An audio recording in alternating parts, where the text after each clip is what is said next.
Il est le Gaulois le plus connu de tous les temps après Astérix. Il fut l'un des plus grands guerriers à s'être rebellé contre la puissante Rome.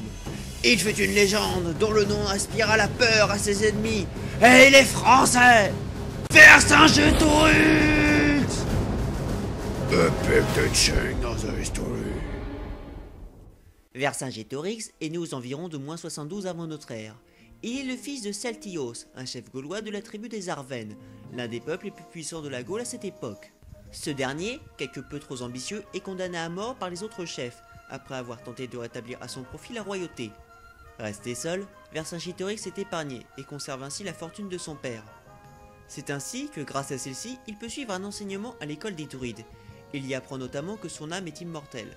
Son nom, Vercingétorix, ou Vercingetorix, enfin prononcé Vercingétorix, signifierait le roi des très grands guerriers, ou plus probablement le très grand roi des guerriers. Ce nom est censé provoquer la peur chez ses ennemis, nom qui le prédestine d'ailleurs à prendre la tête des Arvennes et de toute la Gaule. En effet, en 58 avant notre ère, Jules César entame la conquête de la Gaule.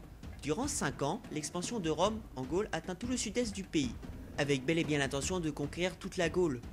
Les troupes de Jules César ne se trouvent qu'alors qu'à une centaine de kilomètres de Gergovie, la ville où se trouve Vercingétorix. On note toutefois que durant ces 5 années d'expansion, dite de guerre des Gaules, Vercingétorix, comme beaucoup des jeunes nobles des peuples alliés à Rome, a sûrement dû faire partie du contingent Averne aux côtés de l'armée romaine. Il y aurait ainsi, durant ces 5 années, appris les techniques de combat de ses futurs ennemis, et il aurait sûrement fait partie du cercle des proches de César. Il devait avoir au moins une vingtaine d'années au moment du soulèvement. Les historiens ignorent encore les raisons qui le conduisirent à changer de camp. Mais au cours de l'hiver 53, avant notre ère, les druides et les principaux chefs des peuples de Gaule, réunis dans la forêt des Carnutes, appellent à l'insurrection contre le grand frère romain, qui a tendance à se comporter de plus en plus comme un occupant, s'incrustant de gré ou de force chez ses alliés, vivant à leur crochet et se mêlant à leurs affaires intérieures et religieuses. Vercingétorix est choisi pour prendre la tête des insurgés, et dans un premier temps chassé de Gergovie par son oncle Gobatinhos, chef du parti pro-romain, qui n'a d'ailleurs pas hésité à faire condamner à mort son propre frère Celtios, comme il était dit précédemment. Très vite, Vercingétorix va grandir le nombre de ses partisans, et des milliers de combattants venus de toute la Gaule le rejoignent. De retour à Gergovie, il chasse Gobanitos et ceux qui le soutiennent. La rupture avec Rome est définitive et la guerre inévitable. C'est ainsi qu'en 53 avant notre ère, Vercingétorix est proclamé le chef des Arvennes. Il rassemble alors autour de lui les principaux chefs et une puissante armée. Son désir est de réunir la Gaule tout entière pour faire face à l'envahisseur. Pour se faire obéir et respecter des autres tribus, il emploie alors des méthodes radicales. À chaque nouvelle tribu voisine qu'il rencontre, il prend des otages. Si la tribu en question se rebelle contre lui, il n'hésitera pas à se venger sur eux. Pour les traîtres, il invente toute une série de supplices. Il offre ainsi ceux-ci aux dieux par de sanglants et impressionnants holocaustes. Les batailles s'enchaînent ainsi durant près d'1 an, entre Gaulois et Romains, mais aussi entre Gaulois, certains grands chefs ayant choisi de rejoindre Rome, ceux-ci leur donnant alors le titre d'amis de César, leur assurant ainsi de son aide. 2 camps se forment alors, ceux pour Vercingétorix et sa Gaule, et ceux pour Rome. César, qui était alors retourné régler des conflits politiques à Rome, interrompt son séjour en Cisalpine, et sentant le danger imminent d'une insurrection générale de la Gaule, rejoint fin janvier Narbonne pour établir la confiance. Il y retrouve en février 6 légions, cantonnées pour l'hiver, afin de lutter contre la sédition qui se répand au centre de la Gaule. 4 autres légions sont quant à elles réparties sur la frontière avec les Trévires et les Germains. Vercingétorix met alors en œuvre sa stratégie, éviter l'affrontement direct avec les légions, épuiser l'armée romaine, ce par une longue course-poursuite, en supprimant sur son passage toute capacité pour les troupes romaines à se nourrir, ce grâce à sa politique de la terre brûlée, une tactique consistant à pratiquer la destruction des ressources et des bâtiments abandonnés de manière à les rendre inutilisables par l'adversaire. Affamant l'ennemi, il réussit finalement à s'enfuir et à gagner du terrain. C'est ainsi qu'après une longue année de combats et de course-poursuite, que les deux forces principales se rencontrent enfin, en 52 avant notre ère, à Gergovie.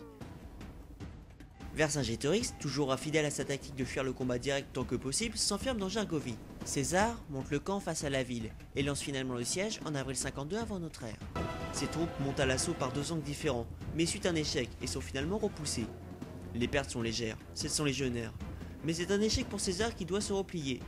Il décide alors un repli tactique sur les plaines où il pourra avoir l'avantage. Vercingétorix décide de ne pas attaquer et fait rentrer ses troupes dans la ville. César perd la bataille, mais Vercingétorix n'a toujours pas l'avantage. Après son échec au siège de Gergovie, César remonte au nord avec ses 6 légions, rejoindre les 4 de son lieutenant Labienus. Il stationne ensuite sur les territoires de Lincoln, peuple resté fidèle à Rome. Il y renforce par la même occasion sa cavalerie avec des mercenaires germains, propres à garantir une retraite plus sûre vers la province romaine. De son côté, Vercingétorix, voyant battre en retraite les légions romaines, décide d'abandonner sa stratégie de terre brûlée et d'anéantir l'armée de César avant qu'elle n'arrive à sa province. Mi-août, il lance ainsi son attaque surprise sur les forces romaines, mais la cavalerie gauloise est mise en échec par les cavaliers germains. Vercingétorix décide alors de se replier dans l'oppidum d'Alésia avec son armée. L'armée gauloise est composée lors du siège, d'après César, de 80 000 hommes, auxquels il faut rajouter de nombreux cavaliers renvoyés par Vercingétorix au début du siège. On ne peut toutefois pas vérifier ces chiffres. Munis d'un mois de ravitaillement, ces soldats s'ajoutent dans l'oppidum à la population locale des Madubiens. Ils y attendent l'armée gauloise de secours qui doit venir prendre l'armée romane à revers. César, avec ses 10 à 12 légions, soit environ 40 000 à 72 000 hommes, décide de mettre le siège autour de l'oppidum d'Alésia, qui contrôle la route vers la province. L'armée romaine met ainsi en place, avec environ 40 000 hommes, une quarantaine de kilomètres de fossés et de remparts tout autour de la ville. L'encerclement dure près d'un mois. Arrivant à court de vivres, les assiégés doivent faire sortir les femmes, les enfants et les vieillards. Mais César, refusant de les nourrir ou de les laisser passer, ils mourront de faim entre les deux camps. L'armée de secours arrive finalement enfin devant Alésia, peut-être vers fin septembre. Elle est commandée conjointement par Comios, le roi des Atrébates, Versasilionos, le cousin de Vercingétorix, et les Éduènes, Piridomar et Pyrodémix. Elle est forte, selon César, d'environ 240 000 fantassins et de 8 000 cavaliers. La concentration d'hommes réunis dans ces affrontements décisifs est extraordinaire. Environ 400 000 combattants sont en présence, auxquels s'ajoute bien sûr la masse des civils emmenés par les ennemis, les serviteurs et les esclaves de l'armée romaine. L'infanterie romaine ayant pris position, César ordonne à sa cavalerie d'engager le combat contre la cavalerie gauloise, renforcée par des archers et de l'infanterie légère. Les combats durent de la mi-journée jusqu'à la tombée de la nuit. La cavalerie germaine finit par mettre les cavaliers gaulois en fuite et massacre les archers. La cavalerie romaine, quant à elle, finit de poursuivre les fuyards jusqu'à leur camp. Le jour suivant, les Gaulois de l'armée de secours fabriquent passerelles, échelles et harpons, puis, au milieu de la nuit, lancent l'assaut. L'obscurité entraîne des pertes lourdes des deux côtés. L'artillerie lance une grêle de projectiles. Les Romains renforcent systématiquement les points faibles à l'aide de troupes empruntées aux fortins situés à l'arrière. Les pièges ralentissent l'avancée des Gaulois au pied des palissades et, n'ayant plus percé nulle part, ils finissent finalement par se replier au petit matin, craignant d'être pris sur leur flanc droit si l'infanterie romaine du camp supérieur tentait une sortie. Vercingétorix, bien qu'alerté dès les premières clameurs du combat, perd trop de temps à manœuvrer ses engins d'assaut et à combler les premiers fossés. Il apprend la retraite des siens avant même d'arriver au retranchement et finalement regagne la ville. Suite à ces deux échecs, une troupe de 60 000 hommes est constituée et mise sous le commandement de Versasilionos, un cousin de Vercingétorix. Après une longue marche de nuit et une matinée de repos, Versasilionos attaque le camp supérieur depuis la montagne nord. En même temps, la cavalerie gauloise s'approche des fortifications de la plaine et le reste des troupes se déploie en avant du camp gaulois. Vercingétorix peut enfin sortir de la ville avec tout son matériel d'assaut. Les Romains, attaqués de toutes parts, commencent à céder, d'autant que les Gaulois réussissent à combler les obstacles. César envoie alors Labienus en renfort pour le camp supérieur. Les assiégés, désespérant de venir à bout des fortifications de la plaine, tentent l'escalade des abrupts.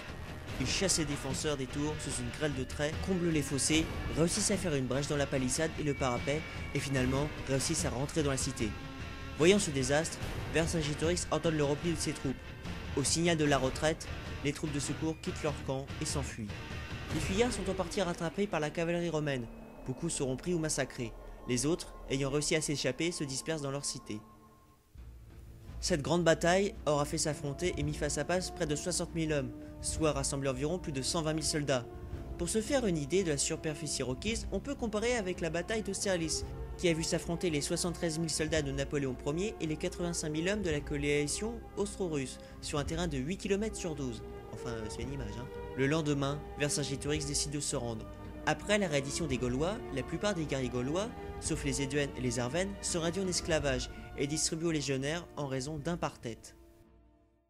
C'est d'ailleurs l'un des événements historiques les plus importants et les plus connus de l'histoire, où Vercingétorix, à la tête de milliers d'hommes, déposa finalement les armes aux pieds de César en signe de soumission à Rome. Celui-ci est alors emmené et exhibé comme trophée à Rome. En effet, les Romains avaient l'habitude d'exhiber leurs conquêtes militaires par des trophées humains, lesquels étaient alors par la suite menés en défilé puis mis à mort. En revanche, ces informations sont à prendre avec des pincettes au sujet de Vercingétorix. En effet, la version où celui-ci aurait été mis en prison après le défilé pour finalement mourir d'une lente et longue agonie après son humiliation est peu probable. Il est important de rappeler la culture et la clairvoyance dont faisaient preuve Vercingétorix et César, ces deux hommes étant probablement devenus amis par la suite.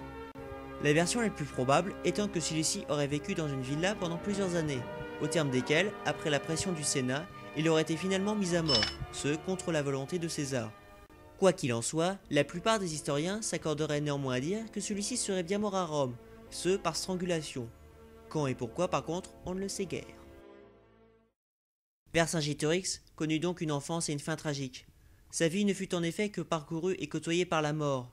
Néanmoins, grâce à sa volonté et son courage, il sut s'élever et faire face aux autres. Son action, qu'elle fût bonne ou non, aurait au moins eu ainsi, grâce à son audace, le mérite de rester dans les mémoires, tant comme héros national que rebelle international.